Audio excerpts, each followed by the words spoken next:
3 seconds. That's about how long it takes. You spend hours, maybe days, getting all your documents together, pay stubs, credit report. You find the perfect car you need for work. You go to the bank's website. You fill out the whole application. You hit submit, and then 2 seconds later, rejection. The digital door slam. Yeah. No phone call, no explanation, just a flat computer says no. And, you know, the worst part isn't even the rejection itself. It's the silence. There's no one there to argue with, to ask why. Exactly. It just feels like this black box. You pour your whole life story into one end. Some machine does something in the dark, and this decision just spits out the other side. And that's really the core tension we're getting into today. It is. I mean, banks, companies, they love these automated decision-making systems. ADM, they're fast, they're efficient. They don't take coffee breaks. Right. But for you, the applicant, it's completely opaque. Was it fair? Did the computer turn me down because of my actual credit, or did it pick up on something else? And that question, was it fair? It's moving from just a philosophical thing to a massive legal battlefield. We're not just talking about hurt feelings, we're talking about fundamental rights. Which brings us to our source material for this deep dive, a really fascinating manuscript by a researcher named Sue Ease. It's called From Model-Level Explanations to Legal Evidence. It's a fantastic paper, and her mission is really to bridge this huge canyon between the data science team on one side and the legal compliance team on the other. Okay, so what is she actually proposing? She's proposing what she calls a new audit pipeline. And the goal here isn't just to, debug an AI to see why it made a mistake. The goal is to turn those technical explanations into what she calls an evidence pack. An evidence pack? Yeah, something that can actually stand up in court or, satisfy a regulator under these huge new laws like the GDPR and the EU AI Act. So we're going from, hey, here's a cool chart that shows why the AI works, to here is admissible legal proof that this AI isn't breaking the law. Precisely. The big question we're really digging into is, how do we prove an AI is fair without, grinding the entire modern world to a halt? Okay, so before we jump into the solution, this evidence pack, we have to set the stage, the stakes. You mentioned the GDPR. I think most people just know it as those annoying cookie pop-ups. Right. But in this context, for banking and AI, it has serious teeth, doesn't it? Oh, huge teeth. Specifically, we're talking about Article 22, and it says that you as a person have the right not to be subject to a decision based solely on automated processing if it has a legal effect on you. Legal effects? Yeah. That sounds vague. Does getting rejected for a loan count? It absolutely counts. Being denied credit, denied insurance, even getting fired by an algorithm, these all change your legal or your financial situation. And now you have the EU AI Act, which is even more direct. It actually classifies credit scoring as high risk. High risk. So what does that mean in practice? It means the bar is set way higher. If you're a bank using an AI, you can't just say, oh, the computer is accurate 99% of the time. Accuracy just isn't enough anymore. You need accountability. That feels like a really crucial distinction. We usually think if an AI is accurate, if it gets it right most of the time, then it's a good model. But the law is saying good and accurate are not the same thing. You can have a model that's statistically correct but legally discriminatory. And that's exactly what Sue Ease, the researcher, wanted to show. She didn't just write about it. She actually built a credit scoring model to test it. And she used the StatLog German credit dataset, right? That's a classic in machine learning. It is. It's kind of the hello world for credit risk. It has 1,000 applicant profiles, all with financial details, savings, employment, credit history, but also personal data like age and sex. And she trained a standard model on it. Yep, a random forest classifier. It's a workhorse model, basically a system where hundreds of little decision trees all vote on the final outcome. Very common in the industry. Okay, so how did this robot loan officer do? Well, on the surface, it did pretty well. It got about 78% accuracy. In the credit world, that's a decent working system. A bank executive would probably look at that number and say, great, let's deploy it. But I'm guessing, given where we're headed, that 70% is hiding some pretty ugly details. It is. And this is where we move from the setup to the audit. She didn't just stop at that top-line number. She dug into the score distributions and found this huge overlap between the good and bad applicants. But the real problem was how the model was making its mistakes. It was hurting very specific groups of people. So this is where we find the bias. How do you even do that? You can't just ask the algorithm if it's being sexist, Yeah, right? you have to audit its outcomes. So she used these toolkits. One's called Aequitas, the other is Fairlearn. They're designed to stress test a model's performance across different groups. She looked at sex and age in particular. And what did she find? It was not good. First, a sex disparity. Female applicants were getting approved at a lower rate than males, but the age disparity, that was even worse. People over 50 were facing a much higher false positive burden. False positive burden. Okay, let's unpack that. It sounds a little bit like medical jargon. It does, but in credit scoring, a positive means the model flags you as a risk. It thinks you'll default. So a false positive is when the model predicts you'll default, but in the real world, you would have paid that loan back without any problems. So you're a good customer. You're good for the money, but the computer has labeled you a deadbeat. Exactly. And the burden part means that this specific error was falling way more on older people.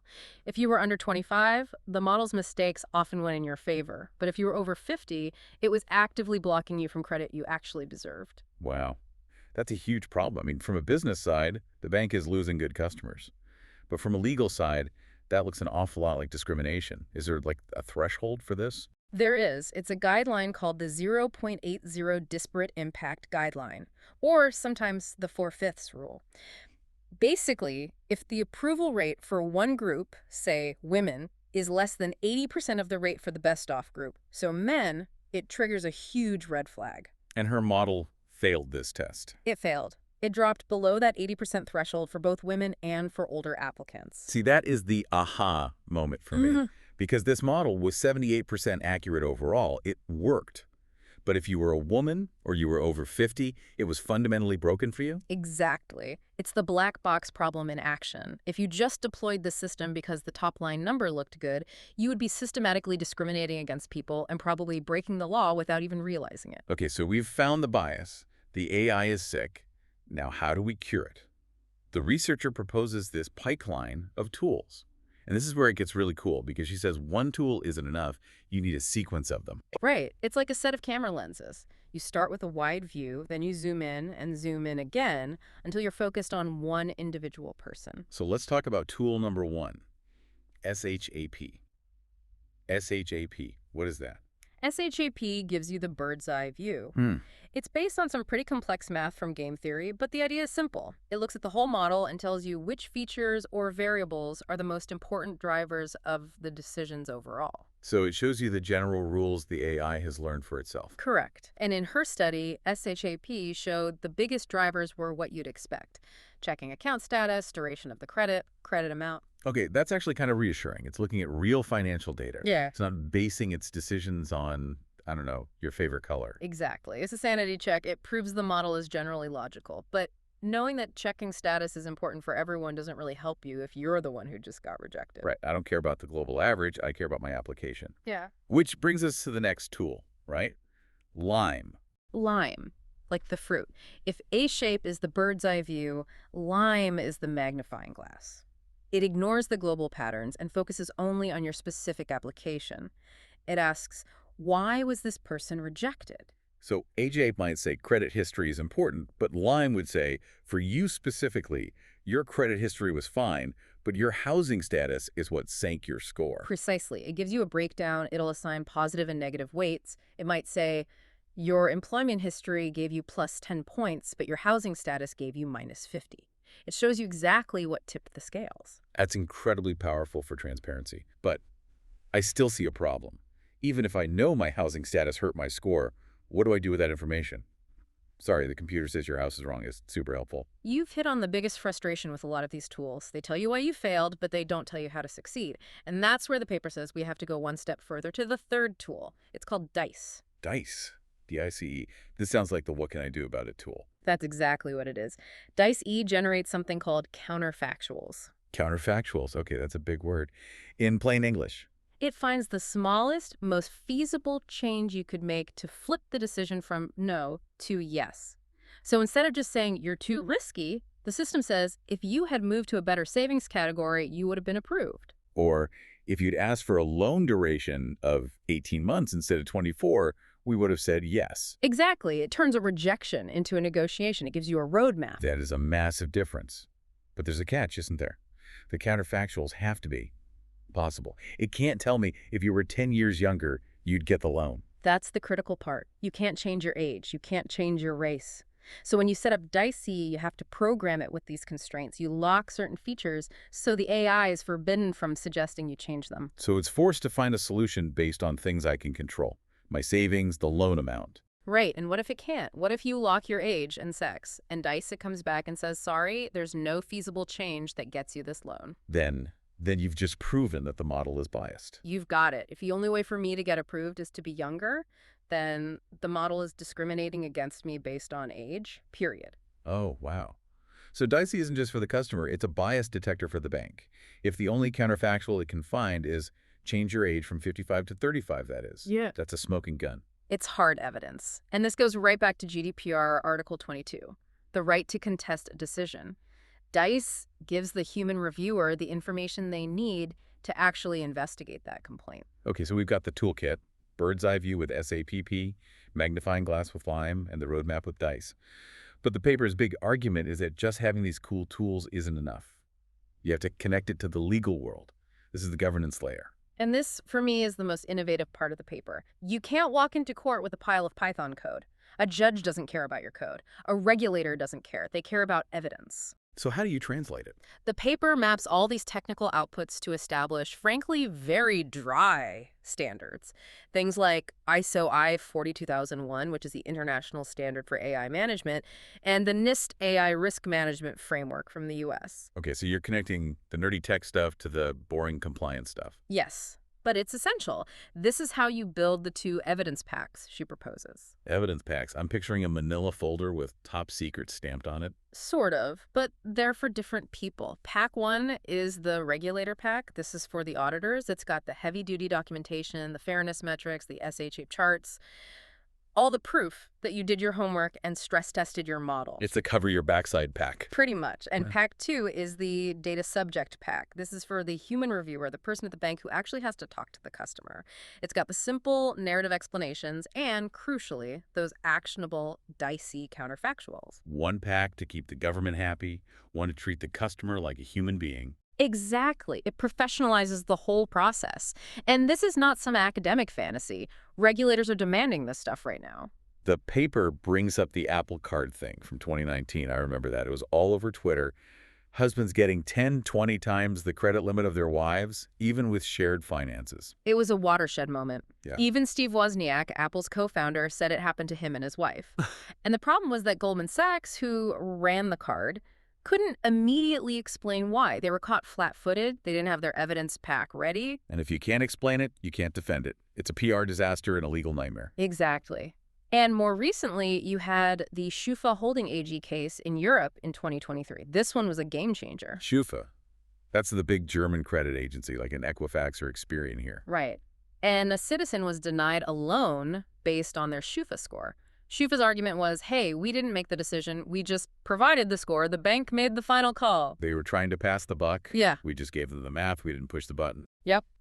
But the European Court of Justice said no.